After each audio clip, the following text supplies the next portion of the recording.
And if everything is working, I should be back. And on top of that, my chat box should be working. It should be right over there. Should be functioning. That's the thing that should be happening, but apparently it's not. Because of course it's broken. I come back and everything's broken again. I don't understand. I don't understand. Chat box, are you gonna pop back up? That'd be cool. That'd be cool if you could pop back up. Just do it. I guess it's not gonna work. I guess the chat box isn't gonna work. Wait, hold on. If I switch here, and then I ask the chat box to work, it's still broken. Because of course it is. Of course it... Wait! Aha! There's the chat box. It's just in the wrong place. There we go. Chat box is working now. Why does it always take like 5 minutes for it to unbreak? I don't understand. I don't get it. I don't understand why it's broken. Anyway. I'd like to take the first few minutes of this to talk with you guys now that I am officially able to upload again. The last video that I uploaded, that got striked. So, let's have a quick chat about everything going on right now. We'll start off with things that have been happening with the channel, and then we will move on to the actual subject that I want to talk about. I didn't have a video prepared for today because I just finished editing the video that is going up on my gaming channel, and I was also tired as hell because I did non-stop streaming on my Twitch channel, but let's get into all that. Obviously, there's some updates that need to be done so that you guys can know where I am, what has been happening, how everything has been going over the last few days. So, start off, I made a video, and a fully edited video, talking about riots and why they form. That video didn't perform very well, but I didn't expect it to. My, like, blatantly political stuff that isn't, like, strictly atheistic doesn't perform, like, ridiculously well. Then, I made a video about everything that has been going on surrounding the riots. Everything that has gone on during, after. Apparently I just got a Facebook notification. I did not realize that I had not turned that off. Okay, I'll fix that real quick. I will fix that.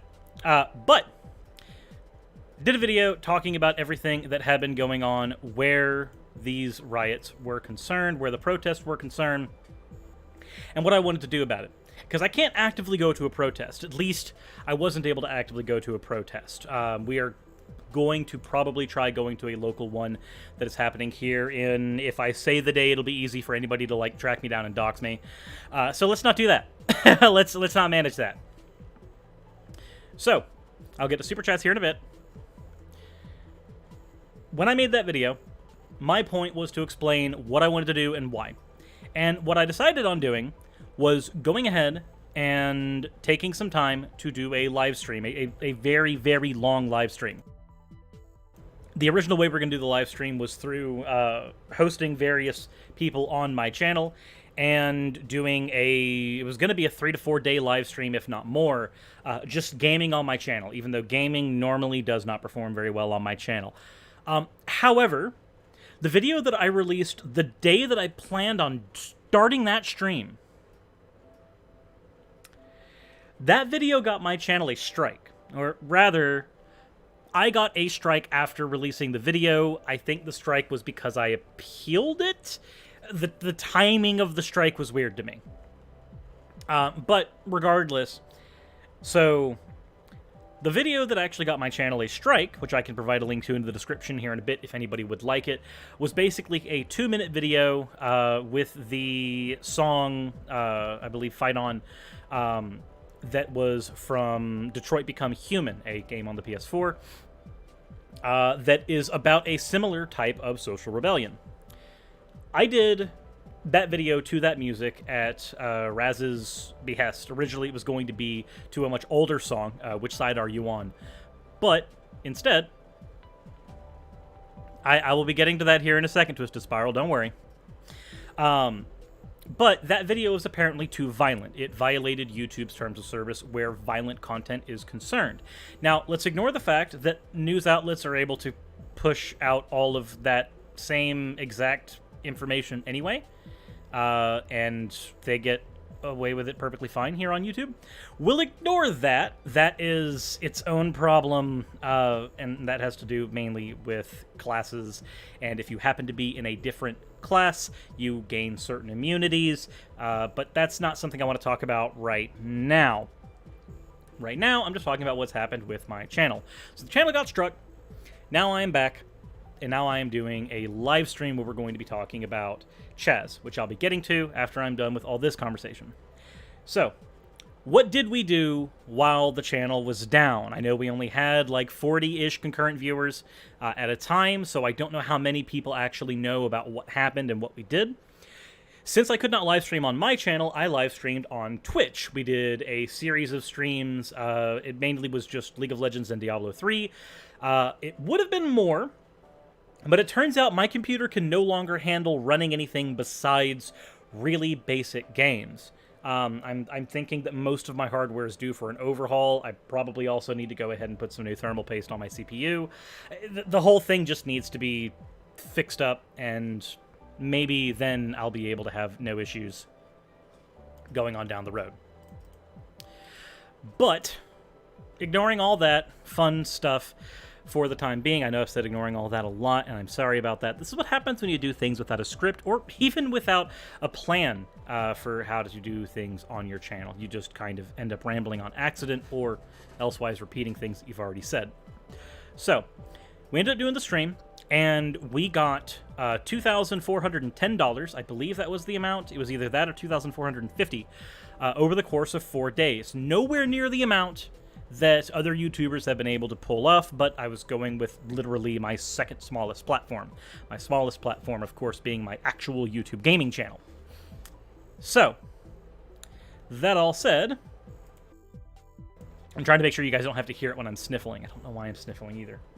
I guess I have to take allergy meds again. Anyway, point is, we raised a bunch of money, and that money went to an Atlanta bail fund in order to get protesters out who have been exercising their First Amendment rights. There have been protesters who have been literally unlawfully taken in, and if some genius, galaxy-brained, just Albert Einstein II in the chat wants to say, well, if they were unlawfully taken away, shouldn't they be able to get out of jail with no problem? You're funny. That's not how our prison system works. That's not how our jail system works. You do not get to determine if something is unlawful as soon as you get in. There's a process you have to go through, which means you have to actually be able to get bailed to get out before you can go back to work, or also go back to protesting and exercising your First Amendment right, or just going home and isolating, because after doing a protest, it's a good idea to isolate for 2 weeks right now, because COVID-19 is still a thing. That's still a problem. So we wanted to raise as much money as we could to try to get as many people bailed out as possible. I have heard rumors that bailouts have been spiking to about $2,000 per protester. I don't have any way of actually confirming that right now, but that's a thing that was fed to me during one of my streams, which made it really depressing to think that 5 days of constant streaming, back pain, rotating, literally non-stop being in front of a camera for the three of us, me, Raz, and Aaron, may have ultimately led to just one person getting out of that shitty situation. So, if that is the case, then that blows, but that is the best we were able to do with the platform that we had available to us at the time. I am on the fence as to whether or not I want to make a second attempt at doing the same thing, doing a long-form stream to take care of protester bailout stuff on my main channel after doing the first one, because it affected our health very negatively. But we'll see. You'll see.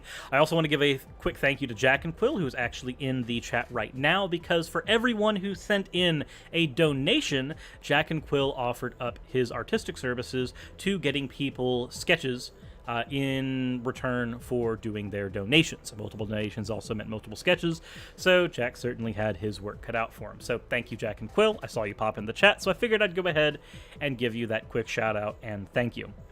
If you are in the chat and you participated in the stream, then I want to thank you as well. That was watching a stream for 5 days with a quick 10-hour break, but a 10-hour break in between the two halves of the stream.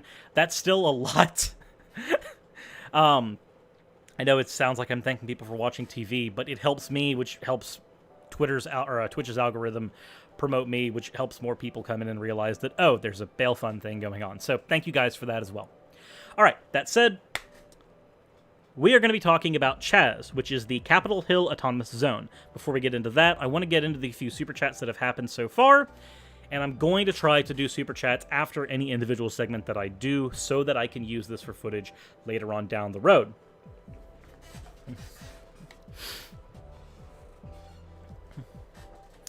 So, first super chat we have is from Jake3D. Cirrus is back in all caps. Yes, I am. Thank you for that, Jake.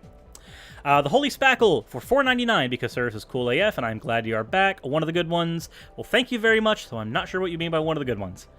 Levi Fangirl, 4 minutes ago, sent in a super chat for $2. Take my $2. I will. And Leah Bryan, a super chat for $2. Did you visit my subreddit, anti-NIFB? I have not done that yet. In fact, actually, now that I am thinking about it,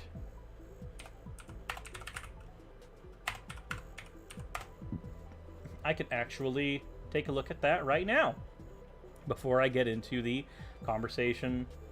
There's actually more posts in here than I would have thought. Huh. Steven Slanderson doesn't understand Caesars. It's all the devil's fault. Oh, I see there's actually some posts about me in there. Neat. Well, then that is something that I will need to take some more time into, but I actually do appreciate the pumpkin. I appreciate the pumpkin in there. So we're going to go ahead and just put a link to that in here. Not that link. That link. I accidentally clicked a thing at the same time. Anyway, just some geeky guy has another super chat, and that is $5. Can you do a response to PragerU's The Truth About Canadian Healthcare? I would like to, but if I am to do a video like that, I would like to do it with Shannon Q or Vice Rhino or Paul or any of the other YouTubers who I know who actually are based in Canada, because there's a difference between me going, here's what the data shows, and then somebody who actually lives in Canada who uses their healthcare system. Because every time that I try to advocate for another healthcare system, I'm always told that there's waiting lines and death panels and all this other fun stuff that the data doesn't actually show. But sometimes that stuff actually comes across better when there's somebody who actually experiences that healthcare. Just like I can talk about the NHS all I want, but it's better if somebody who actually lives in the UK and uses the NHS is to talk about it. And then What the Craft has a $5 super chat. Innocent until proven guilty is just a tagline. The reality is, once you're in, you have to prove you're innocent. Yep, that's... So, legally, yes, you are innocent until proven guilty, but the way you're treated is very the other way around. So, yeah, I agree with that one. Having experienced that side of things very briefly, I do agree. I actually have another person who I'm going to be posting with his permission. We had a conversation on my live stream who experienced a very guilty until proven innocent prison stint about 1.5 years, where the system literally just did nothing to help him, and his lawyers did nothing to help him. The lawyers that he ended up getting during that time would do things like frequently lose his paperwork and all kinds of fun, exciting things that don't actually help you when you're stuck in a cell. Jake 4D, if unclear, name change from Fourth Dimensional Jake. Jake, I know who you are. I know who Jake 3D is. I know who Jake 4D is. I know who Fourth Dimensional Jake is. I have a video card in my computer with your name on it. Not literally, but technically so.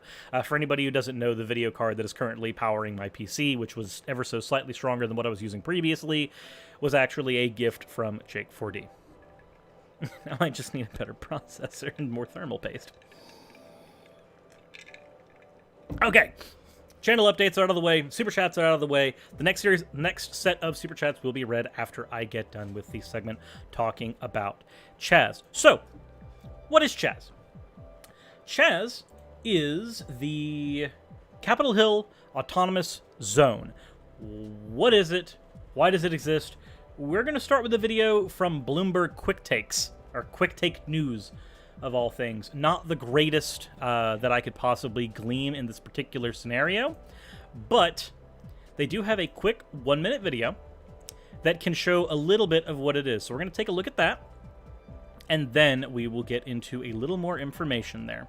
And none of this is me desperately stalling because I have not actually gotten the video pulled up yet. I say that. That is not the right display capture. We are supposed to go here. Okay. We're going to transition over here because this is where we actually view videos. But we're not quite... Oh, wow. That is way lower than it's supposed to be. I'll be fixing that while we're watching the video. And, of course, the video will be coming up here soon. I believe it is. See, this is why I need a producer, but I can't afford a producer because I'm, like, poor. So I can't actually do that. So we're just going to go with a display capture because that's super quick and easy. All right. Pop that. Oh, that is not how that is supposed to go. I just lost it. I just actually lost the display capture that I put up. It needs to go behind certain things. There we are. There we go. Okay. We are actually here now. I can actually do this now. There it is. All right. Let's take a listen. Woo! So, inside Seattle's Capitol Hill Autonomous Zone. Protesters and police clashed in Seattle's Capitol Hill neighborhood for several days. So before we get into more on what happened there, basically the Capitol Hill area, there were protests. I do not know the exact information on what side the protests turned violent, though I'm not sure that technically matters because for this instance, what ended up happening was there was a citywide ban on the use of tear gas as a chemical agent for about 3 days. Police in Capitol Hill, regardless of the citywide ban, ended up disobeying the law, which of course many of them have what's called qualified immunity, so I guess it doesn't matter that they disobeyed the law, but again, they disobeyed the law and fired tear gas canisters at protesters. Now, here's the thing. This protest happened to be taking in a combination of a public zone and a residential zone. Your Capitol Hill Park was around there, the police precinct was near there, and then the residential zone was there as well. So much tear gas was fired at the protesters that the protesters weren't the only ones hit with tear gas. Residents that were actually in the buildings at the same time, not participating in the protest, many of them might just have been right-wing conservatives who didn't want the protest happening in the first place, they still got hit with tear gas. This is not outside of other things that have happened in the past, of course. But why is that pulling over there? Let's get that where it's supposed to be. Rah. There we go. So yeah, fun stuff with the protests. The protests ended up getting huge problems. Because when your police are disobeying the laws to fire canisters of a chemical agent that is banned in your city, what do you do? Well, what the protesters did, ignoring the conversation that we could be taking right now about the Geneva Convention and how tear gas is actually banned in warfare by the Geneva Convention, destroying a water supply is also banned in warfare by the Geneva Convention. The Geneva Convention also happens to ban false surrender as a tactic. 3 things, by the way, that police across the United States have all engaged in at one point or another during this whole fiasco. Which means that even though the only thing that is preventing the police in multiple areas of the United States, right now we're talking about Seattle, from being charged with war crimes, is the fact that there is not a technical declaration of war. If there is a declaration of war of any kind, of a civil war, or even something as benign as the freaking war on drugs was in Nixon's day, then there would be an argument to be made about literally trying all police officers that have engaged in anti-riotous behavior and used these tactics with war crimes. And if any of them tried to, say, What is the standard example? They were just doing their jobs. I'm gonna transition here for a sec to talk about just doing your job.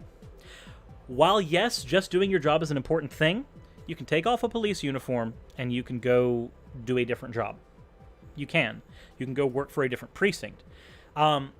Also, just doing your job was an excuse used in a previous setting, historically, the Nuremberg trials. Now, granted, I'm not saying that the police are engaging in something along the same lines as the Holocaust, though we have actually been putting several immigrants into cages and their own camps, and we did the same thing with the Japanese years ago.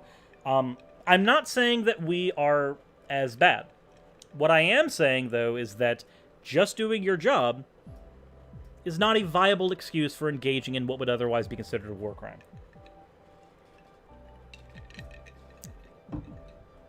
So,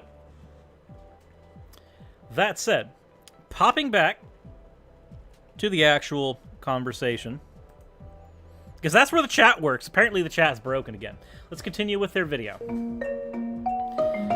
The police ended up having to abandon their precinct due to safety. Now, here's the thing. Let's talk about the theory of escalation, right? Or rather, it's generally called escalation theory. This is a standard thing, and in fact, actually, this is a thing I was taught as a kid because I grew up in a ghetto. Escalation theory is this. If you have a situation... That camera really needs to move up. I thought I was going to be fixing it, and then I just didn't. Anyways, escalation theory is this. There is a style, we'll just call it a style, of violence that you can engage in. But once that style has escalated, once that style of violence has escalated past its original point, there we go. That's better. That's framed better.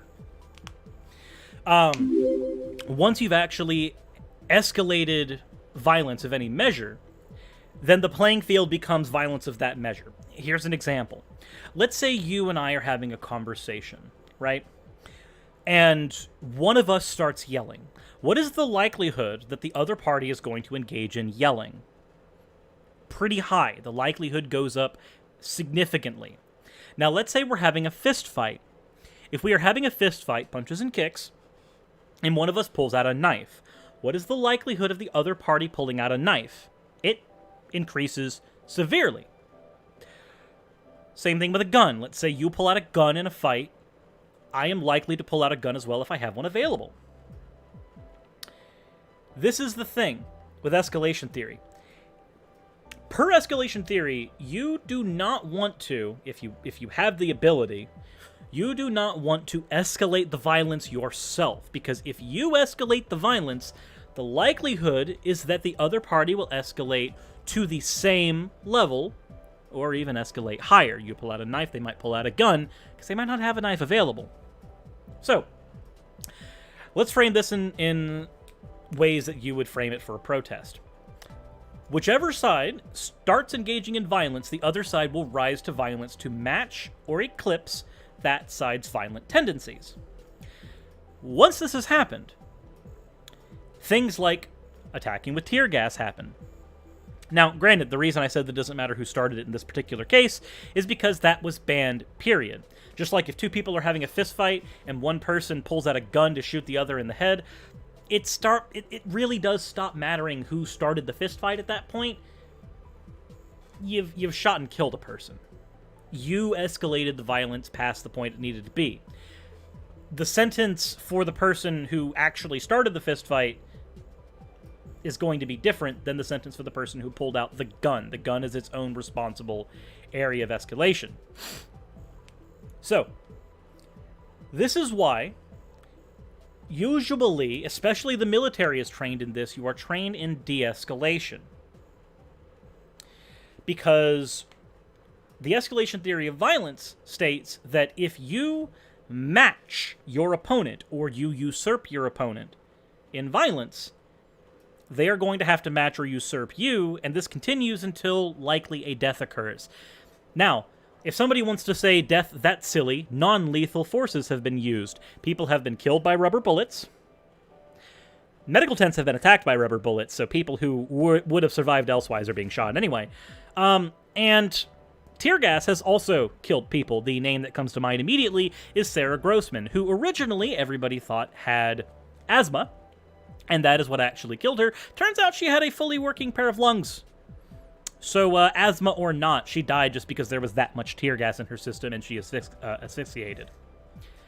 Which is, you know, a good look for anybody who happens to be wanting to advocate for the use of tear gas. It can and has killed United States civilians. I'm not sure what we would call an organization that has engaged in the murder of United States civilians. I'm not sure what we would call that organization. But I'm sure you can come up with your own names. Continuing the post. Protesters claimed the streets around the police precinct. They reversed the barricades and renamed the area the Capitol Hill Autonomous Zone. This is the abbreviation for CHAZ. It has turned into a commune-like city, and the protesters are demonstrating what life looks like without police. So, let's think about a few things that are illegal depending on where you live in the United States. Things like collecting rainwater. Depending on where you live, things like growing your own garden might be illegal. Practicing healthcare without a license. I can understand why you would want a license for that, but that is also illegal. This is an attempt to set up a society that does not have police force. Now, let me be very clear. Very abundantly, 110% clear. Not having a police force does not mean that you do not have law enforcement. There's this concept called the Overton window. I've talked about it before on my channel, but I'm going to talk about it again right now. The Overton window, largely speaking, are the ideals, politically, that you view as within your left-right spectrum. Anything to the right of your Overton window would be considered your extreme right. Anything to the left of your Overton window would be considered the extreme left. The Overton window in the United States is planted firmly in the right. So the people that we consider on the left, people like Bernie Sanders, are actually closer to your centrists in other developed countries. And people who are considered your moderate right wing generally get considered extremists in other countries. Look at Donald Trump as an example. Donald Trump is considered to be decently far right for the United States, but he would be considered a radical extremist who would not be able to be elected to office anywhere near as easily as he did, where most other developed countries are concerned, because their Overton windows are more to the left. There are certain concepts that are considered, because the Overton window is not just your Overton window for a region, it also happens to be a thing that is with your, it happens to be a thing that you consider individually as well. So, for instance, here in the United States, public access to healthcare is considered outside the Overton window. That is too left, that is too socialized for what, I should probably put this back on my face, right? And I should probably get the chat box working, maybe, possibly. But that is considered too far left in the Overton window. That is considered a problem. Likewise, the police as they exist, as they currently exist, is what we experience in our day-to-day Overton window. This is what happens to be in our paradigm. This is what we accept. This is what we feel like is normal. But you can have law enforcement that does not look like our particular police force. If you look at the police forces in other countries, they are not as violent. They generally have fewer homicides. They generally don't have unions that are quite as corrupt as the one we do now. I mean, it's weird to hear leftists literally arguing for a union bust, but police unions as they stand have been allowing police to stay on the force when they've engaged in what would elsewise be considered a hate crime. So, our Overton window currently includes the current conceptualization of the police force. Now, let's talk about defund the police for a second, before we continue on Seattle. The concept of defunding the police, most people are assuming means destroy the police and have anarchy. Well, one, that that means that they don't really understand what anarchy is. Two, that's not what this means. There are certain things that do not need to be funded for the police. For instance, take the amount of funding that gives the police the ability to literally act as a paramilitary unit and hand that instead to educators. If a police officer doesn't have to buy their own rocket launcher, why does a teacher have to buy her own chalk? However, our Overton window is set to not really value education as much as it used to.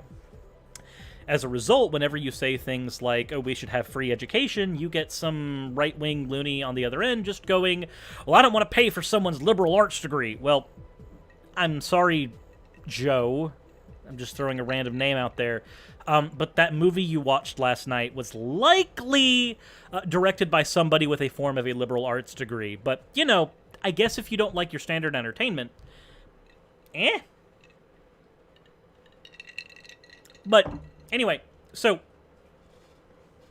defunding the police does not mean removing law enforcement. Law enforcement still exists. The problem is that the police force, as it stands, have certain immunities and have certain powers that they should not have. For one, they have what is called, I can't remember the exact type of immunity it is, but they have a type of immunity that allows them to circumvent certain laws in the favor of trying to pursue criminals. Now, there's a problem here. Criminal does not mean bad person. There are certain criminal acts, like growing marijuana, as an example, that is considered bad, horrible, punishable, and you can be sent in jail for 15 years, depending on how much you have carried on you, because that is how they determine whether or not you are a dealer, which is not the best way of determining that either. Certain acts being criminal does not necessitate police being able to have immunity when dealing with that. I'm not even going to get into a tirade about the war on drugs and how badly that has failed. Thanks, Nixon. Watergate should have been the end of the war on drugs. But it wasn't. Anyway, another issue is that what is the job of the police officer? If you ask a standard person on the street, the job of a police officer is to serve and protect. They're going to say they're here to serve and protect the United States citizens. However,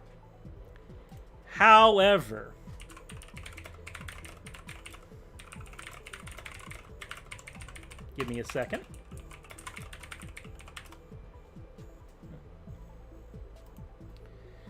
Federal courts have affirmed, and I will go ahead and pull this up for you if you did not know, the police have no duty to protect you. This was affirmed again in 2018.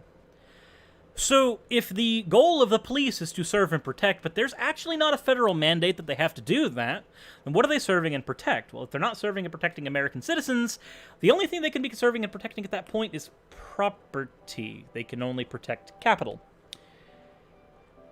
If you simply incrementally reform a police force, which is what a lot of people are calling for, simple reformation of the police force, just let's restructure things a little bit. It doesn't get rid of these things. It doesn't get rid of issues like this. A police officer does not have to serve and protect you as a human being. They have no onus to. Federal courts have basically shown that. This means that any reformed police unit will have this mandate attached to them, no matter what, because the precedent has already been set. What are some other issues with the police? Because, again, we can set up different types of law enforcement. They don't have to be necessarily just the police. There are other forms we can use. The police, as we know it, have only existed for about, 200 years? I could be wrong there. Fact check me. But the standard conceptualization of the police force is not what is not what has always been used by society. We can build other forms, other more functional forms of law enforcement. And if you want to call them police, colloquially, sure. The problem is, legally, they should not be called police. There should be a different set for them entirely. So, first of all, this is my background for my browser. It is Lulu from League of Legends. But Let's see. Can a police officer rape? I know this is Snopes. Can the police legally rape women in 35 states? This is an interesting one. In 35 states, the claim is that in 35 states it's legal for police officers to have sex with unconsenting detainees. Here is where we get into the fun reasons why the legal protections for the police, the legal issues, are in fact the problem. Well, one of the biggest problems. It's why there's an entire run to try to defund and restructure into something completely different that still has the same goal. In 35 states, no law expressly defines all sex between police officers and detainees as non-consensual. Rape is not legal, but may I ask you, the audience, something? This is something that I'm very curious about, and I hope that you guys have a decent answer for. If you are a police officer, are you not in a grand position of power? Now, as a police officer, if you are detaining someone, is that person not powerless against you? Now, here's the final question. If someone is powerless against you, and you ask them for sex, can it be proof that they actually gave consent? Even if they say, yes, I can do this, does that power imbalance not literally nullify that? How can you actually gain consent here? Let me give you another example of why this functions the way it does. There's an issue, legally, where incest is concerned. And the reason there's an issue with that is because of power imbalance. If a parent were to try to ask for a sexual favor from their child, I know this is getting in TMI territory, but at what liberty is the child able to actually argue against that? What ability does the child have to consent or otherwise? The power imbalance is too vast. They don't actually have the ability to consent. Consent under duress is not consent. This is the issue with the police force as it stands. In 35 states, the police, there's nothing that says that them coercing sex from an individual is non-consensual. There's nothing that says that for them. That is a huge issue. Also, hello, Growlith. I'm so glad that your collar is on, and Rattly. Oh, dear. Oh, dear. Hello. Hi. Hello. So, now that we've gone on that tangent about why reforms to the police as we know it, or why reforms to law enforcement as we know it, are important. Yes, you hear Doggo in the background. She's okay. Aaron, I do not know why you let the destruction into my room as I was streaming. She has gotten her favorite brush. I am leaving her out. Okay. Anyway, so hopefully that has gotten into the issues with the police force as it is. Any incremental reform to the police force will have these legal protections on them, will have these legal jurisdictions around them. This is a problem, and this takes us back to the autonomous zone.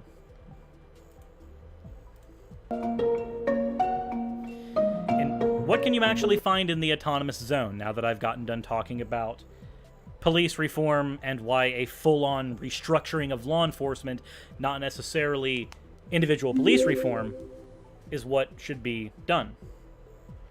What can you actually find in the autonomous zone? You can find a medic station for free, a free food station. May I remind you that food is actually a fundamental human right. A designated smoking area, because standard public smoking areas mean that if you happen to be asthmatic, or if nicotine happens to trigger migraines, you have no way of avoiding it. Film screenings, because you need to have entertainment for your populace. You can't just have them sit around and do nothing. After you work, you must be entertained. And then music performances, for the same reason.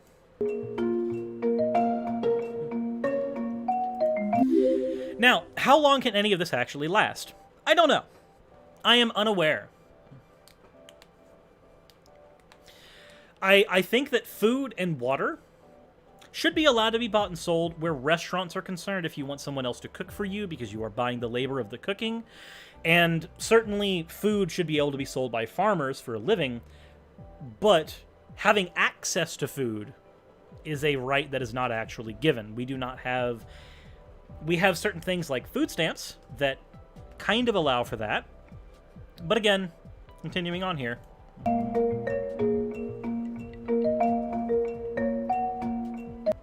The protesters listed about 30 demands online. These included: abolish the Seattle Police Department, abolish imprisonment, and allow the people to create localized anti-crime systems. Now, there's a reason why this is important.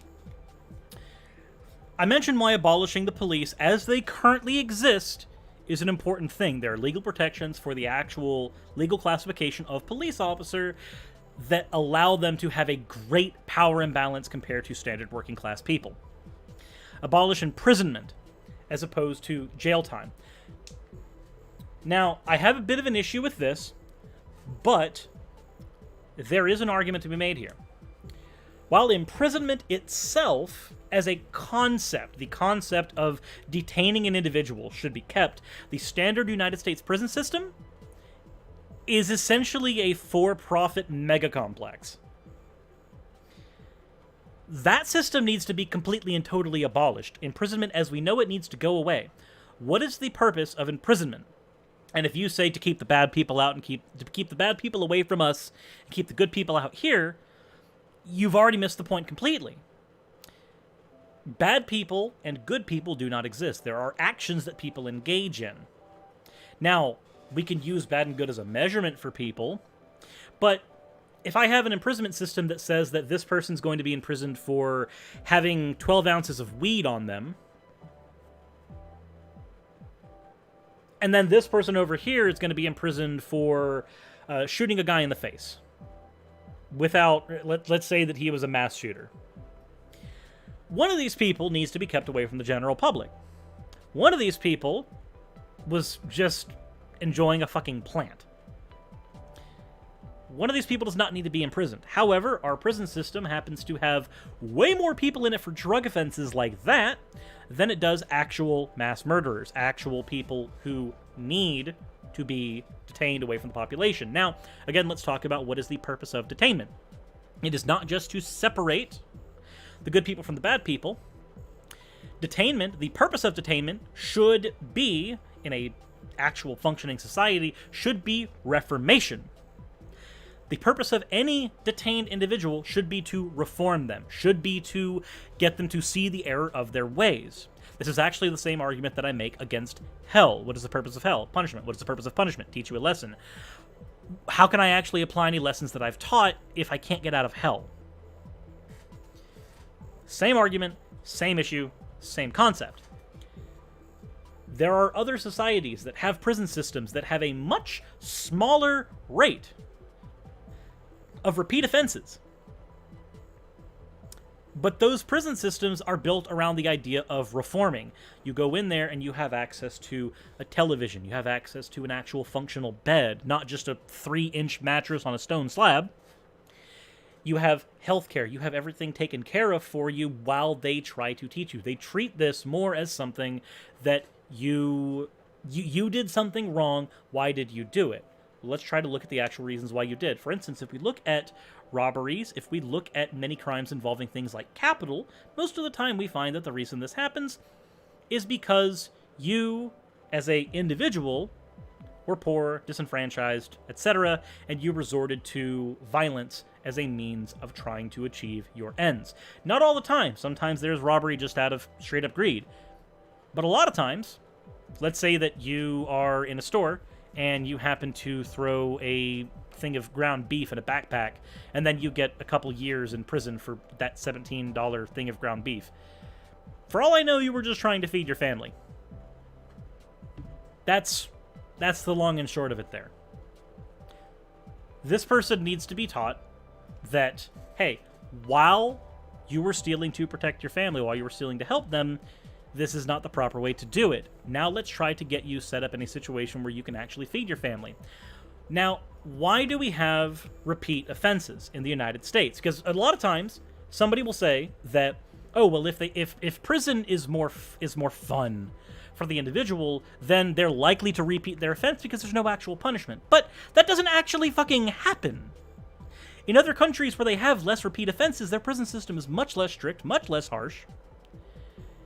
It's almost as if reformation, by and large, is a more functional system. What's another reason why you get repeat offenses?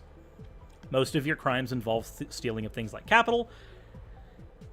And with our current prison system, once you have been imprisoned, the job market closes off for you. You now can only work at places like fast food joints, you could work maybe in some mechanic shops, but by and large, lower level labor is what is available to you. If you happen to be a CEO, not protecting CEOs specifically, but if you happen to be in a well-to-do established method of income, and you get sent to prison for a year or two, when you come out, you might have a job working at the local Publix maybe, or your IHOP, or your McDonald's. You no longer actually have the ability to get a stable job again. And let's see here.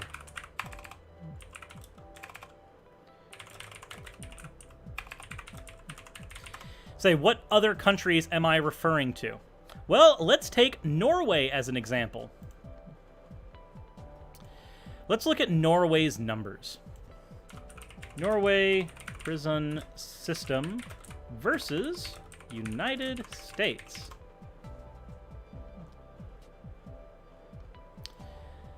Let's take a look at there. Because if you want to say, oh, well, what actual countries are you talking about? That's fine. You can do that. Oh, of course, my thing is frozen now. Can I get my scrolling back? There we go. Let's see. The United States is known for its overcrowded prison systems and harsh penalty conditions. How does it compare to some of the other prison systems around the world? America is a supermax prison. One of the most notorious jails in the United States is the ADX, the Administrative Maximum Facility, or the Supermax in Colorado. Let's see here. Norway. Halden Prison in Norway is one of the most humane prisons in the world. The sole goal is rehabilitation, and to that end, no expense is spared on art to create a beautiful and inspiring atmosphere. Bright and airy cells with enclosed-in suites, bar-free windows, excellent workout facilities, a peaceful treed yard with cheese boards and benches, and other such niceties. The prison guards are trained to motivate, not intimidate inmates. A robust vocational program, on-site medical, and paramedical facilities keep the prisoners' bodies and minds in good working order. Like ADX, Halden is a supermax prison. This is designed to hold the country's worst offenders. Let's take a look here. In Norway, the incarceration rate is 75 for 100,000 people.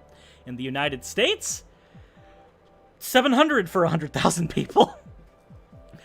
We incarcerate almost 10 times more. More than 70% of freed inmates are rearrested within 5 years in the United States. However, the recidivism rate in Norway is at 20%. 20% for rehabilitation, 70% for penal incarceration. What a concept! What a strange concept. Do I think all prisoners can be do I think all criminals can be reformed? Well, do I think people can be reformed? Yes. As far as pedophiles are concerned, we have to look at what danger there is to letting them back out in society. If the danger is to children, which are the most weak, I guess is the best word we can use for it, if we are looking at them, then likely you need extensive reformation and chemical castration. I'd say if you violate a child, chemical castration should be just, that's a thing that happens to you, period. Remove the ability for you to even have those urges in the first place. You've obviously harmed a child. That needs to go. And then reform, and we will see what happens. But also keeping the sexual registry where they cannot be near kindergartens and things like that would be very important. We already let pedophiles back out into the streets in our current system, but we get repeat offenses in our current system. The issue is not should we let people back out after they've served their time. The issue is when they're serving their time, what should they do? Also, vulnerable would be the better word. Yes, I agree with that. Yeah, negative reinforcement does not necessarily work where the prison system is concerned. Actually trying to teach this person to be a functional member of society and letting the society, when they go back out there, be more reciprocative of them is important. So, does that actually remove the urge? From what I understand, granted, this is anecdotal, but I do happen to have a friend who knows a pedophile, and he did get chemical castration. Now, this person never harmed a child, but they did have the urge to, and they opted for chemical castration themselves, and they said that that actually did remove their urges specifically. Do I think this will work in all cases? I do not know. But based on that bit of anecdote, granted it is just anecdote, chemical castration is actually a functional method we can use to get rid of that urge to harm. Restoring voting rights would be important. That would be something that I agree with as well. But let us move back. Give me 1 second here. Let us move back into the rest of the stuff for the autonomous zone.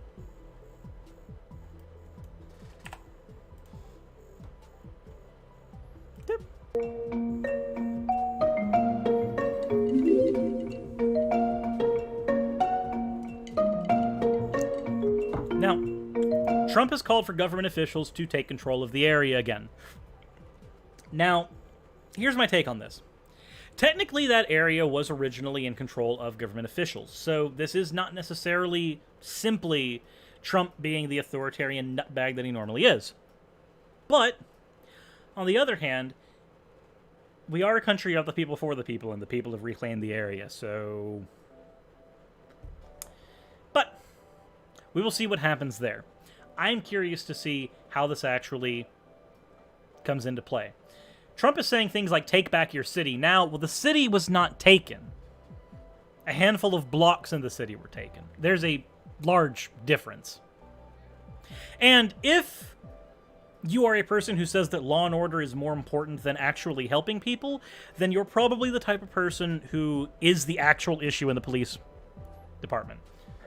Also, when Trump says things like they're ugly anarchists, I don't know if you've actually met many anarchists, but I wouldn't say all of them are ugly. Just saying. Also, it's really awkward for Trump to be the type of person to call somebody ugly. Just saying.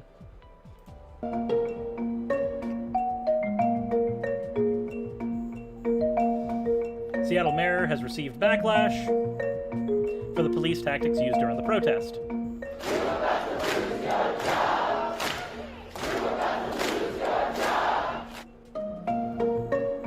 It's unclear how long CHAZ will exist, but government officials say that they want to start a dialogue with protest leaders. Which would be good. A dialogue would be the correct step forward here.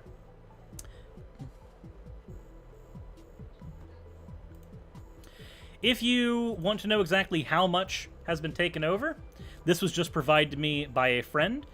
This friend actually has someone who is in that area who just drew a map of that place. This zone is what has actually been taken over. It includes this area of the park. It includes part of the police precinct. This is a set of barricades here for letting people know where to actually enter into the area. So,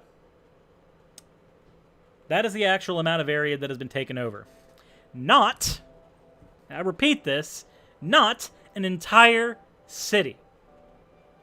And if government officials want to actually start a conversation with the protesters and say, hey, what do you want to actually do with the zone? What is your plan? Then maybe we can actually start seeing some more exposure for this area and maybe get some more areas like this built in the United States. Because right now, there's a big issue in the States where once you are born on American soil, you are stuck dealing with every single thing that comes with that. And there's really no leeway there. There's no way around that. But having some autonomous zones like this, at least as a test run, let people who don't want to be part of that and may not necessarily want to move to another country completely, it gives them options. Now, should all zones be taken over like this? Maybe not. Maybe some of them should be negotiated. But again, this one happened to be birthed from an actual conflict. So, let's take a look at the actual autonomous zone itself. These are, once I can pull them up, here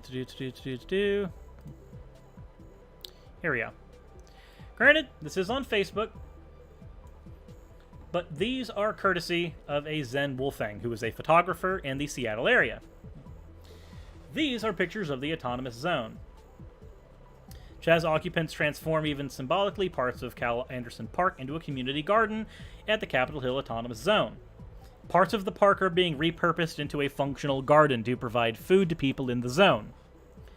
Organizers have set up voting registration and social assistance booths. It's like setting up your own little city within a city. Denizens of all ages are enjoying the park. There are people that are just enjoying that area. This is the same thing that I would see if I were to go down to Piedmont Park right now. Towards the western border of CHAZ at the Capitol Hill Autonomous Zone. Listening to the voices who are historically unheard. This is the smoking zone. Please consider your neighbor's health. If you happen to be a smoker, you go to the smoking zone. And this right here is an actual area to put your cigarette butts instead of dropping them on the ground. Wow. What a concept.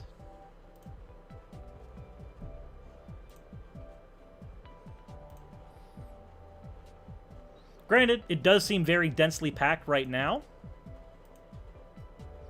Rejuvenation station. First aid supplies, water, and snacks for anybody that happens to be around the area. Now let me go ahead and say how useful something like this is if you happen to be out and about. Let's consider the fact that my family has diabetics in it. If one of us happens to be operating for an extensive amount of time without the ability to peak our blood sugar back up and then stabilize it, we run into problems.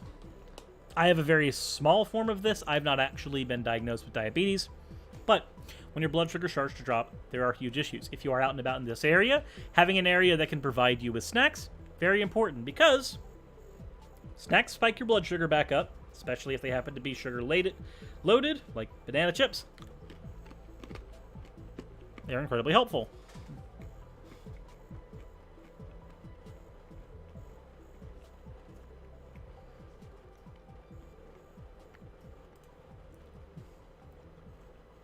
There's no context given for this one, but it's just people sitting about. People enjoying music. This is the same type of stuff that I happened to see when I was engaging in Pokemon Go during its first few weeks of being out. Sorry, now I'm eating banana chips. Sorry for that. When Pokemon Go first came out, you saw a lot of stuff that looked exactly like this. People in their communities just coming together, being around each other. There's that garden again. Granted, that garden needs to be expanded a lot if it's going to feed several hundred people. Our garden, that is about the size of our garden. No, that's like twice the size of our garden, and our garden is only meant to feed 3.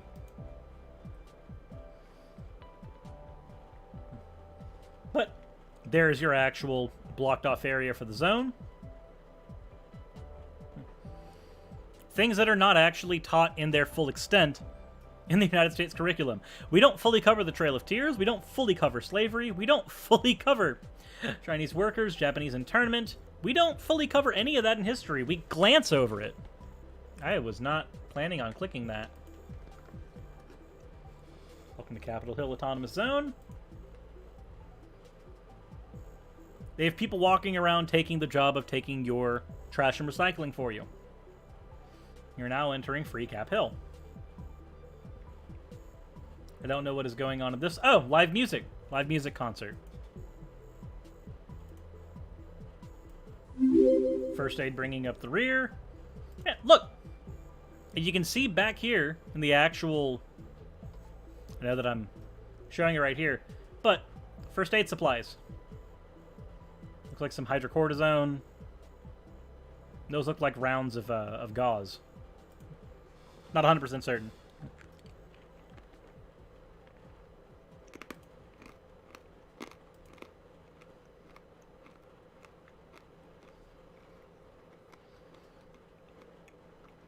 People are keeping the perimeter of the zone as they can.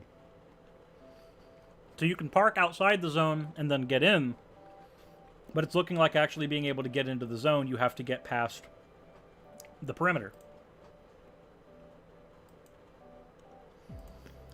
Now, let's take a look at this. We see that this zone exists, but what is actually being said about it? Let's take a look at Seattle Times and what they have had to say about the forming of the Capitol Hill Autonomous Zone. Which I would love to be able to zoom up to the top without issue. That'd be cool. That'd be cool. So, from here, welcome to the Capitol Hill Autonomous Zone, where Seattle protesters gather without police. Free snacks at the No-Cop Co-op, free gas masks from some guy's sedan, free speech at the Speaker's Circle where anyone can say their piece, literally a public forum, a free documentary movie that is being shot about the entire thing. Oh wait, no, this is an older documentary movie showing after dark. A free Capitol Hill according to no shortage of spray paint on building facades. It's a new protest society centered on a handful of blocks of Seattle's quirky, lefty Capitol Hill. It has been born from the demonstrations that pushed the Seattle Police Department out of its East Precinct building. On Tuesday, demonstrators hung the banner that said, "The space is now property of the Seattle people." Teenagers passed a bottle on the exit ramp for police vehicles. A young man carried a long rifle down the sidewalk, despite the mayor's ban on weapons in Capitol Hill, which has not been clearly enforced. You know, like the ban on tear gas wasn't.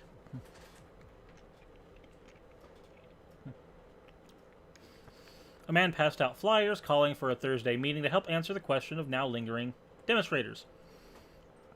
I support this, but what is next? That sentiment summarizes a cascade of questions demonstrators now face. Autonomous from what exactly? Who is leading and how long can it last? Is it a distraction from the larger movement for police accountability and racial justice? Well, sorry, banana chips. They are delicious. Sarah Tonai, a demonstrator leading by microphone Tuesday, called for pragmatic organization so demonstrators remain safe and in control of the area. They don't know when police will arrive to reclaim the space, but musician Raz MC of the Free Speech Zone called for a long-term occupation.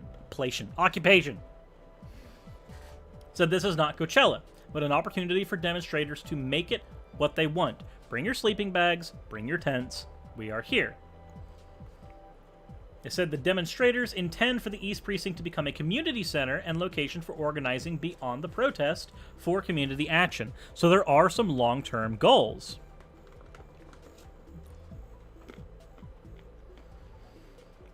Tornai envisioned education initiatives, programs to address homelessness, and building a community movement where unarmed police are designed to de-escalate.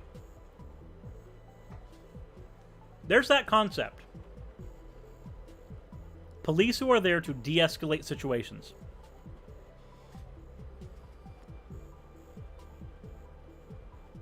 To Tornai, the phrase Capitol Hill Autonomous Zone means people want to be autonomous from the way the police department has been policing them. You know, ways that involve tear gas. For Michael Taylor, it represents a vision of a future with fewer police officers. From what I've gathered, we're trying to take our community back so we can live without a massive police force controlling the streets.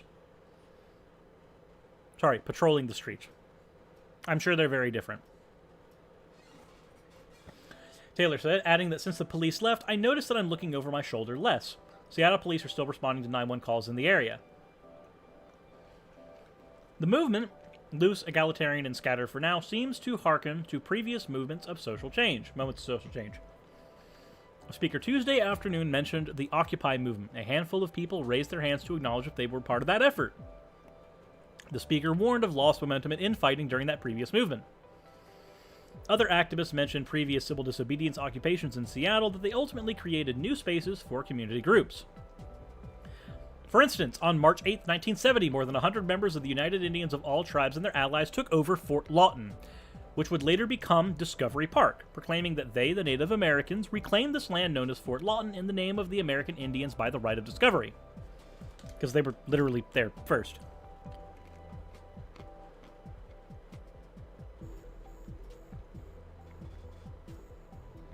Bionic Dance says, please scroll down to the caption for that photo. The one for this photo? Is it this one that you are referring to, Bionic Dance?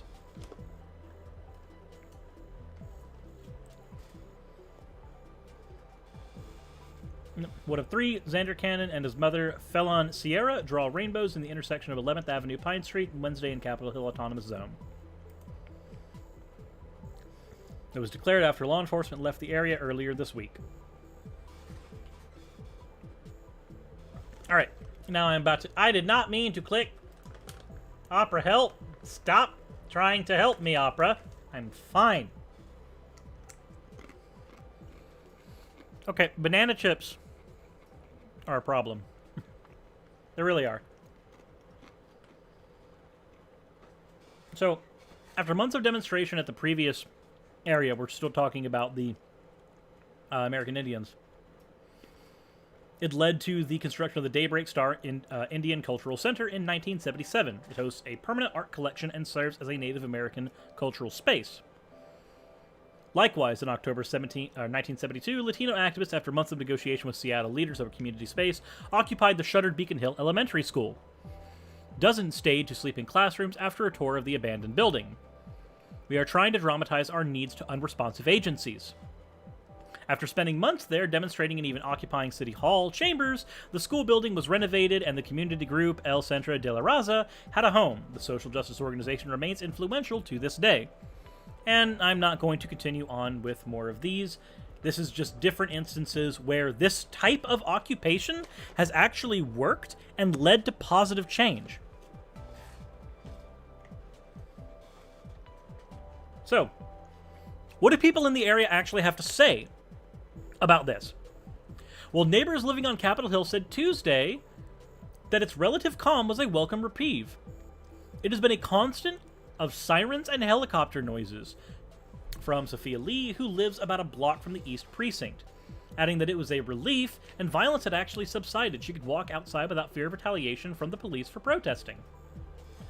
As somebody who lives in the area, tear gas had leaked into neighbors' apartment units, and one night her entire face was burning on a walk because of the amount of tear gas that was in the area. The place was literally peppered with it.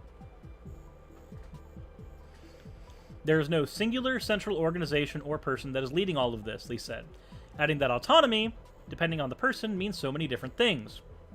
I actually have a friend who, for him, autonomy means being able to live in a voluntarist society. Unconfirmed rumors circulate among demonstrators that white supremacists intend to target protesters now that police are gone, which has been concerning. Lee supports redirecting funding toward social services and re-envisioning the role of police, which she said wasn't working for the community or the police. I do wonder if this is going to work long-term or not, but I'm willing to see and find out. Joe Hendricks, who lives half a block from Cal Anderson Park, said he supports the protesters, who have, in his estimation, remained peaceful, nonviolent, and sincere. Hendrickson, who's 72, this is not just some teenager they pulled off the street going, "Yeah, anarchy!" No, this is a 72-year-old man. He said that if not for concern over coronavirus, he would stand alongside the demonstrators himself. After seeing the video of George Floyd being killed by Minneapolis police, he gave a lot more credence now to the complaints about police violence than he originally did before. Henderson didn't agree with the idea of disbanding the police, but agreed that public resources should be directed elsewhere.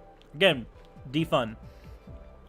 I am an advocate of disbanding and then remaking law enforcement that does not have the same legal precedent and protections that police do as of current, because I think that would take a lot less effort than trying to strip those protections away via years and years and years of court proceedings. But that's just me. Like, I have people I know personally who are important to me who are cops. I would like them to continue working in law enforcement, but I want them to work in law enforcement, not strictly the police. So haven't they been graffitiing private property? I mean, yeah, the police precinct was graffitied, and some of the walls in the area have been graffitied, but most of the business owners in the area have actually been saying that they're fine with the protesters being there. It's literally been good for their business. Besides, if graffiti's the worst of the public ills you can worry about, then me, you, and tear gas have a conversation.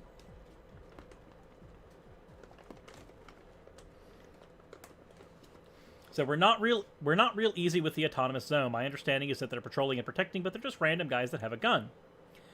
The street's barricaded, so emergency vehicles can't get through. Demonstrators during a live stream said they were responding to community concerns over aggress. Seattle Police Wednesday said they wanted to identify and talk with protest leaders about reopening the precinct. I would imagine that any actual opening of the precinct would be opposed, at the very least. Said it will improve response times and allow detectives to continue to work their cases, says Assistant Seattle Police Chief at a headquarters briefing. It's just a matter of establishing a dialogue so we can take down the plywood and welcome people back into the lobby. There are things the police do that I am perfectly okay with. Detective work, forensics, for instance. Those are things that I think should be continued. But again, in the capacity as law enforcement, not in the capacity as police. Just like somebody can be a leftist without being a Democrat, even though most Democrats aren't actually leftists. But, you know, we're not going to be dealing with that. By dusk Tuesday, a couple paced the autonomous zone's 11th Avenue using trash picking up equipment and said they'd purchased for Burning Man. The street smelled like the 4th of July, as people were searing hot dogs on curbside grills, saying register to vote here. Or the curbside grills, period. Register to vote here read a poster at a volunteer station. They're trying to set up their own ability to have accountability within the autonomous zone, which is good.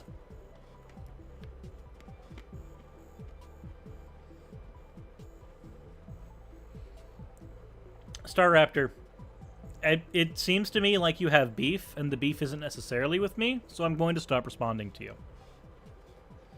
So the crowd remained calm and peaceful. About a dozen tents were pitched along streets near the intersection, nestled in for the night, and promising an interesting summer.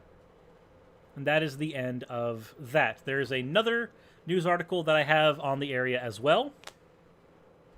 But basically, that is most of the information we have right now on the Capitol Hill Autonomous Zone. Now, if I had infinite money, which I don't,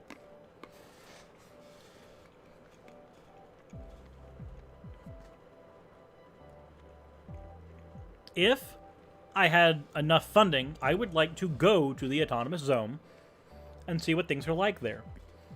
Give my own perspective, take my own footage, and not just rely on news articles that are giving me secondhand information. But I don't have that kind of money. So I'm not going to be doing that. Though I really wish I did. If I were a, say, 200,000 sub YouTube channel and made a lot of money off advertiser revenue, that might be a thing I had the ability to do. Infinite money is worth nothing due to inflation. Well, if one individual has infinite money and nobody else knows they have infinite money, the inflation ceases to be a problem. But actually, Bionic Dance, if that friend has the ability to talk and they want to talk about their experiences with the Autonomous Zone since they've been there live streaming, I wouldn't mind talking to them.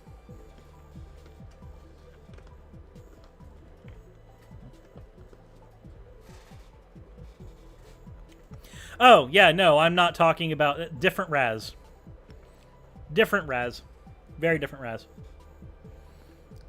Just got here. Should I rewind? Well, yeah, we're going to be wrapping up here in a few minutes, so yeah, that would probably be a good idea. But yeah, Kate, if you're able to do that, then I would love that. And in fact, actually, if you wanted to come on for that show as well, where it's just me, you as a co-host, and then talking with them about their experiences in the Autonomous Zone, then I would not mind that. We haven't actually worked together in about 8 months or so, so I think we're probably due for that again. Infinite money is infinite money, fucking inflation. Fair enough. The Raz we know is not the Raz of CHAZ. Fair enough. Yeah, no, I was mixing up Raz, my Raz, with Raz, who apparently is part of this movement. As more information about this comes to play, then I will take a look at that information and maybe reassess my position on it. But my position right now is very much a pro position. A zone that can demonstrate an area that has its own form of law enforcement that is not what we currently know of as the police would be an interesting experiment. And this gives an actual real-life example to try that experiment out. Now, what are some things that we have to be wary of in a situation like this? Well, accountability is kind of like the big problem here. And it was brought up to me by a good friend of mine. Basically, there's a few situations that can happen. Let's say, and this is actually paraphrasing this friend. If he wants to be named, then he can let me know. But if someone associated with the movement actually gets a taste of power, and I know there was a mention of a warmonger issue in the chat before, but they legit attempt to do violence on some business in the area, which has not happened yet, but if it does, that's an issue. It'll make the whole group look terrible from a PR perspective.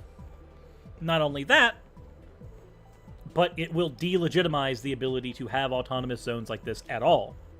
Because right now, they're good for business. Right now, any restaurant, any area that, like, needs people to come into its brick-and-mortar store that is within this area is benefiting from the people who are in the autonomous zone. This will suddenly turn that benefit into a type of vandalization. And while I don't have as much of an issue with getting rid of your Walmarts, getting rid of your Targets because they've destroyed your mom-and-pop businesses in the area, if a mom-and-pop business, if a locally owned business gets hurt during a situation like this, I'm not for that. Because that's your actual local community. Your Walmart's not your local community. Your Walmart destroyed your local community. Anyway, another issue that he brought up is that some provocateurs can sneak in and then do the exact same issue that he brought up before. So we know that in the riots there have been issues of agent provocateurs. Having somebody infiltrate this area, get into a position where they have the ability to say, I represent this movement, and then they break up a couple of windows and then suddenly start a riot. Suddenly, this is delegitimized from a PR perspective completely, even though nobody in the actual unit has done anything wrong. Nobody in the actual zone who was part of this has done anything. Sorry. I was repeating myself because I was desperately trying to get to the off switch for my microphone so you didn't have to hear me sneeze. If someone torches the precinct as opposed to just taking it over, and the people who were actually laying claim to the zone now have to answer the question, should somebody have done something to stop that? Because right now, there's no reason to torch the precinct. Like, they've taken it over. Police have to negotiate with them to get back into their building. There's no reason to burn it down. And if somebody decides that, woohoo, boy, anarchy, and does that, then, yeah, we're suddenly back to square one. Actually, further away from square one. Actions like that are what historically lead to more crackdowns, and then you get more issues. But there isn't an issue with stuff like that happening a lot. This type of, sometimes you can call it infighting, and sometimes the infighting is instigated by random people who are not actually part of this issue. This leads to giant PR messes. So, hopefully none of that comes to pass. Hopefully this turns out to be a net positive, or just a positive in the general, and then a net positive in the future as we go forward. But now it is time for me to get into Super Chats. Okay.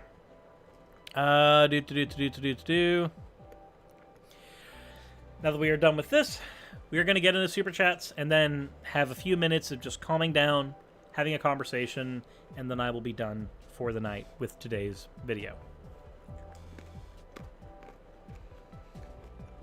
So, for 5 minutes from Raven Crow, can you do a response to Sydney Watson's video on how the medical industry is profiting off of transgender people? Let me switch this back over to my face. Pop, pop. Why is the chat box? Aha! The chat box! It worked again! Woo! Apparently something with the transition setup on my computer doesn't allow chats to work once I get past a certain point. Sydney Watson's video, okay? Sydney Watson, medical industry profiting off trans people.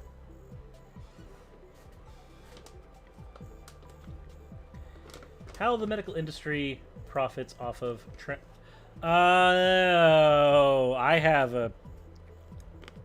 I already have an issue with this.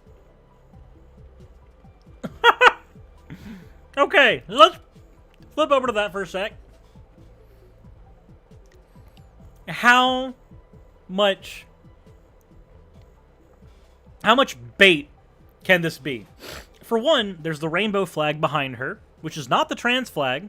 So this is not meant for people who actually know, like, a trans friend, who know what it means to be trans. This is for somebody who just thinks, them queers, they're gay. This is for people who are like that.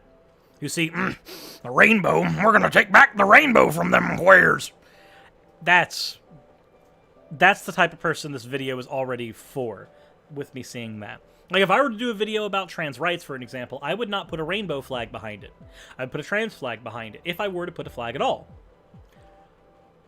Because I know that audience. I know it. Also, transgender is in quotation marks. That's like the fucking echo. That's like the echoes for the dog whistles. Take a look at the rest of the website this is on. We've got right-wing libertarian shit. This is a tool. I am the weapon. You can't see it because it's like really, really small. But that's like... I wasn't even that edgy when I was 16 years old. And there's probably some 50-year-olds sitting there with, like, their AK just going, I am the weapon. Like, dude, holy shit. Hot Topic from the early 2000s wants you to be their new... Like, Hot Topic and Spencer's from the early 2000s. They want you as a spokesperson because you know Edge. And cringe. But, fucking Candace Owens here... Fact, Black Lives Matter riots have destroyed more innocent black lives in the last month than white police officers have in a decade. Whoo! That's an outright lie. I have the stats for that one. Okay. We can look at the stats at how many people have actually died during Black Lives Matter riots. And then compare those to the police brutality rates in the last 10 years. I guarantee you I know which one will be higher.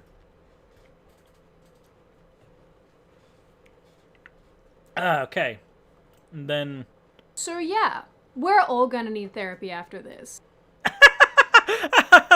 I fucking doubt that. You would probably argue that therapy is something that nobody should be able to get. Sydney Watson, who are you? I've never actually heard of you. Who in the flying blazes are you? Why should I care? These videos are really turning... Let's see. About... Writer, journalist, Australian-American political commentator, and your very favorite deplorable. Okay. These videos are really turning out to be a never... White guy tries to change his race using tanning. What? The hypocrisy of Joe Biden.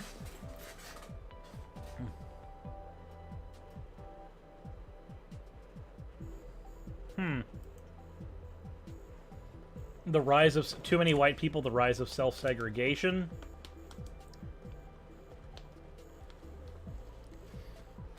Okay. I don't know who you are.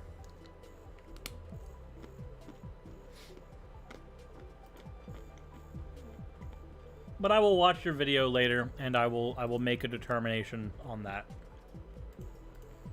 Freaking banana chips.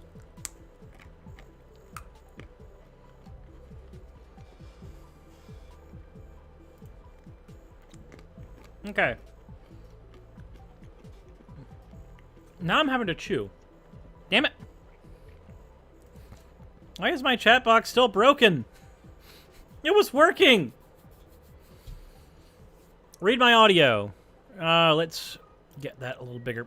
For $10, super chatted. I'm sorry, Cyrus. I know you probably said something about it already or have planned a video, so please free to ignore this. Part 1 of 3, I think.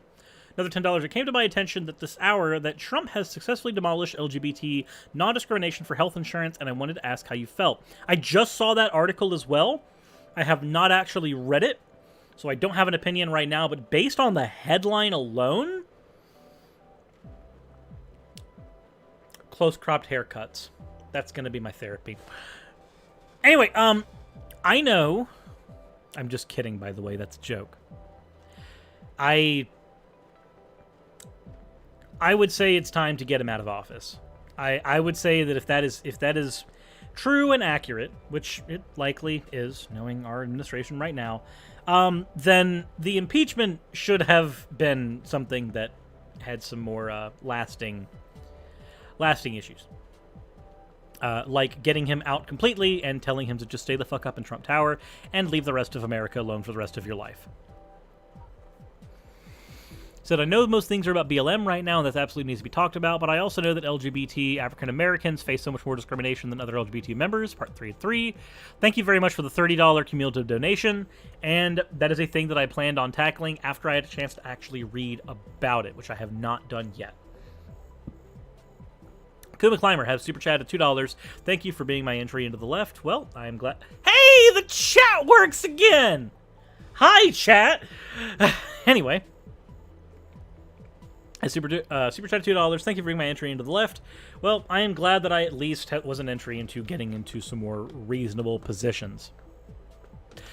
Damien the Red Mage has super chatted $5. If you are not done with your fictional character ideals series, could you possibly look at the conflicting ideals of Delphine and Parathnukes in Skyrim? So, as much as I would like to, I have not actually had a chance to continue that series because the effort it takes to actually do one of those episodes is ginormous. And I've been taking that effort and using it towards my gaming channel, which the new episode for that should be out on Monday. It's technically already done, but I'm waiting for some final parts from my collaborator, who is Nick from the Game Apologist. Dazzles in Black also says, hi, sir. It's been watching your videos for a while, but this is my first time on one of your live streams. Thank you for the $5 super chat, and welcome to the live stream. I hope it's been enjoyable. I hope it's been informative, and I hope that you have at least stayed long enough for me to say that to you, as opposed to the abyss, because this part of the video is not going to exist in the final form. The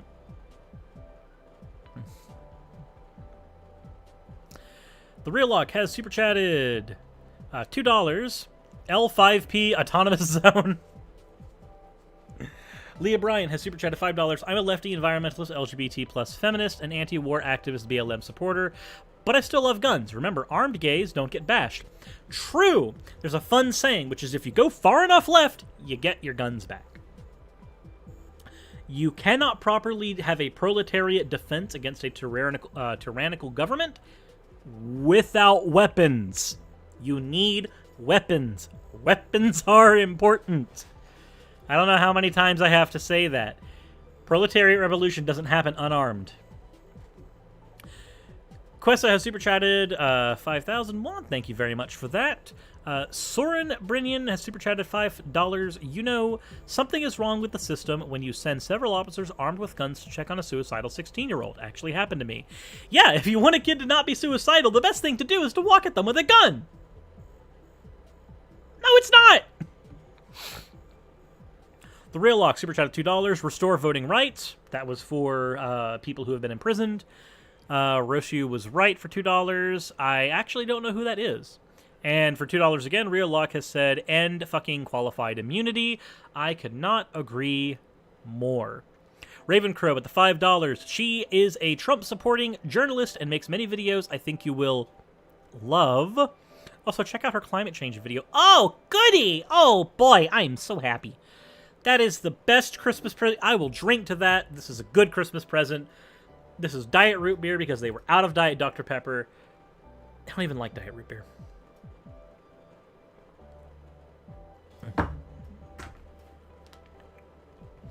Aunt Jura super chatted $1.99 for more banana chips.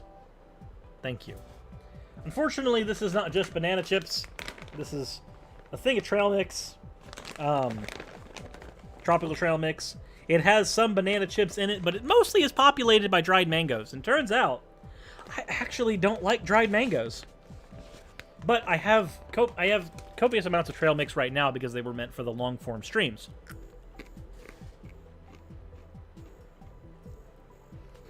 Nervardia has super chatted, just sent you $20 through PayPal because FERC YouTube.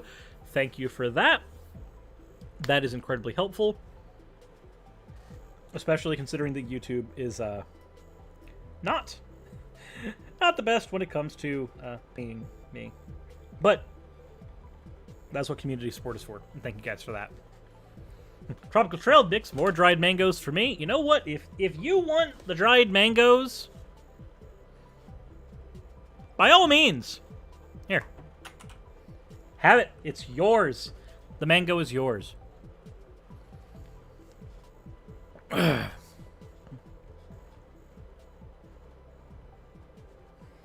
Alrighty. That said, we are done reading Super Chats. We have finished that part. Hopefully you guys found everything enjoyable, and this will give me a chance to just talk with you guys for a little bit. Not terribly long, but a little bit. I'll also probably be doing a live stream here in a little bit in a desperate attempt, not a little bit like today, but next couple of days to catch up on personal finances because, whew, the car is trying to give me some major issues and among other things, but I don't want to talk about those right now. That's bills, and I don't want to talk about bills. Bills suck. Takes a dried mango. I actually held my hand out of the screen. Fair. Cyrus, would you class Ubel as an LGBT character? Yes. Absolute. Who would not classify Ubel as LGBT? Like, if somebody says Ubel is female, then she's trans, and if somebody says Ubel is male, well, then she's probably still trans. But I'm pretty certain she has, like, a yandere infatuation with Jaden. Or they have a yandere infatuation with Jaden. I forget what pronouns Ubel uses specifically, because I watched the dub, and the dub is not accurate.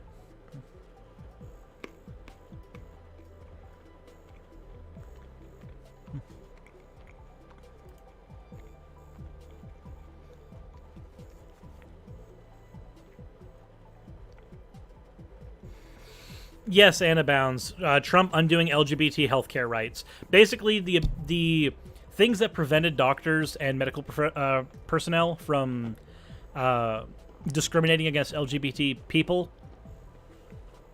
apparently Trump just removed that completely. Said Ocean is. When has the dub ever been accurate? The dub was never accurate. But at least the dub gave us Dan Green, which is, you know. Go do some videos on polyamory. I'm wanting to learn more, and I respect you. Would love to see Raz and Aaron in those videos too. Riz probably found each other. I might do that in the future. Though I did have an earlier polyamorous video, though it's largely out of date now. My only problem though is that I'm trying to separate my relationship from the active work I do on my channel as best I can, due to previous anxieties that happened as a result of tying them in so much. I just had fish tacos. I'm so happy. I could go for fish tacos. Fish tacos would be good.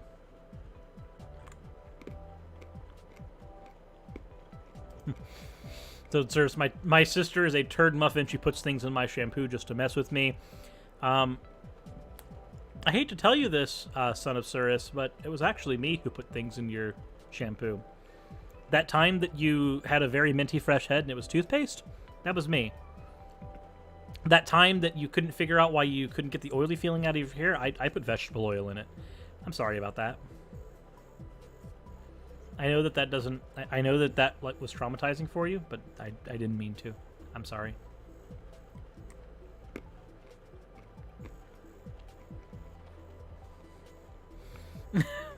There was a question earlier. What is my opinion on the actual autonomous zone? I'm yay. Like until something happens, I'm all for it. I don't see an actual issue here. It's helping the businesses in the area. It is driving awareness of police brutality. It is getting aid to people who classically didn't have it. It is giving voice to people who classically didn't have the voice to be able to actually do stuff. And it's reminding me a lot of the time that Pokemon Go had just come out. So, you know, that's a bonus. Is my arm okay? So, it isn't as discolored as it was, which is good. There's obviously a line here that's not just like my tan line, where the discoloration still is. And if you feel this part of my skin, it's nice and moist. I'm not trying to say that, oh god, I am seeping skin. No, I'm just... As opposed to this area of my skin, which is dry and scaly, but the middle part, where the actual bites or the actual, like, beginning of the infection or whatever it was occurred, that area is starting to feel moist again as well. I'm just waiting for the dry, scaly outsides to slowly re-moisturize, basically. I was on antibiotics, stronger allergy meds than normal, and on steroid cream to get the arm back to normal. So it looks like it's actually getting back to where it needs to be. As far as the... yeah, Bionic Dance. My arm was in, like, really bad states. If you look on Twitter, it was not looking good. In fact, actually, I can traumatize you real quick. For fun.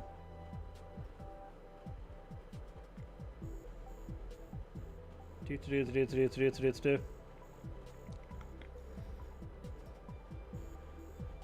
gotta get past a whole bunch of pictures. Here you go.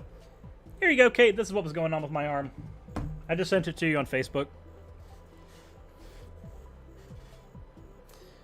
So many people are triggered by the word moist. You're right. Moist. Anyway. These banana chips aren't moist.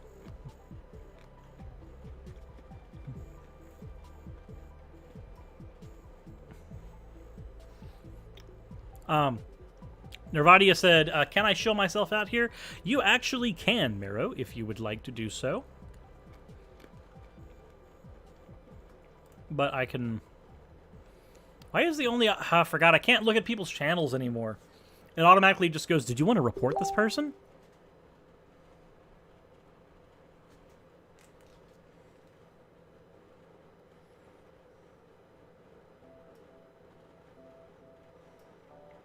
Yeah, I have no idea what actually happened with the arm. Apparently the blood work came back normal. I didn't have, like, an accelerated white count or anything. So, I don't know. How do I feel about a wiki on my channel? If you guys want to make a wiki for my channel, go right ahead. Like, I'll check in on it every now and again to make sure that it's accurate, but, like, if you guys want to make a wiki, by all the means, no issue whatsoever. How are the kitties doing? Most of the kitties are okay.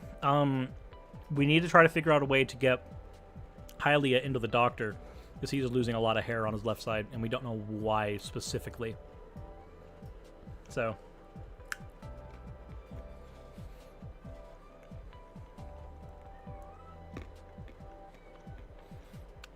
Actually, Nervardia, didn't we have, like, a long time ago, didn't we have something planned? And it just kind of got abandoned? I forget. It's been ages. Do I believe objective morality can exist? Not only do I believe it can exist, I believe it does technically exist. But here's the thing.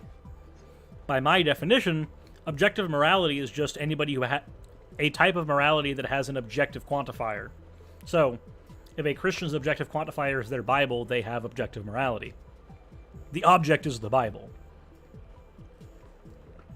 if we're talking about objective morality in the sense that, like, there is something objectively good and there's no way to argue for or against, and it's transcendental and everybody's born with it. No, I don't believe in that.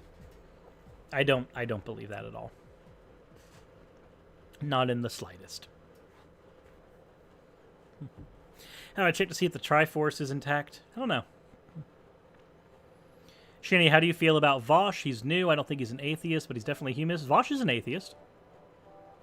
Vosh is an anti-theist. Specifically for monotheists as well. Like, no, Vosh is definitely atheist. Also, how do I feel about Vosh? I like Vosh. I've worked with him before. If you check in the backlog of my channel, we actually did a live stream together. And I've been on his channel a couple of times trolling around, either in the chat or in some of his call-in streams. Like, I don't have many problems with Vosh. Vosh has been around for a while.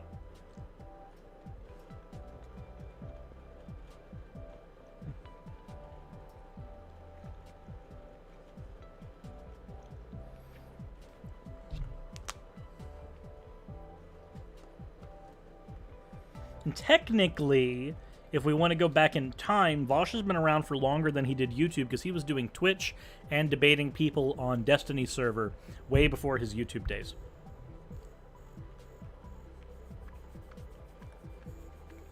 Will I ever do another movie review of a movie falsely so called? Possibly.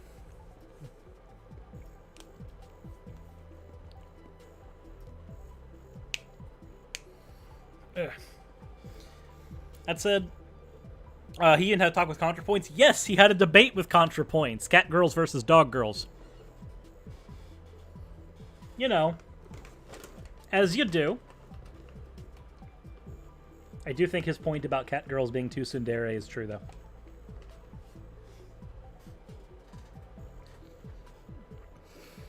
That said, I think I'm going to go ahead and hop off. I think we've spent a decent bit of time having a chance to chat. I've done the actual review I've seen over CHAZ and everything else so far. We will get the update to the channel and the CHAZ review released later as videos. But for the time being, I want to thank everybody who came out. I want to thank everybody who donated. Thank you all very much for being here, especially with me coming back to YouTube after having everything taken out. Is this tilted? I just noticed. I think that's tilted. Huh, that's confusing.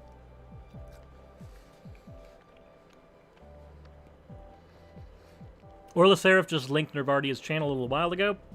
If you haven't checked out her channel, please do so. There's a link there again.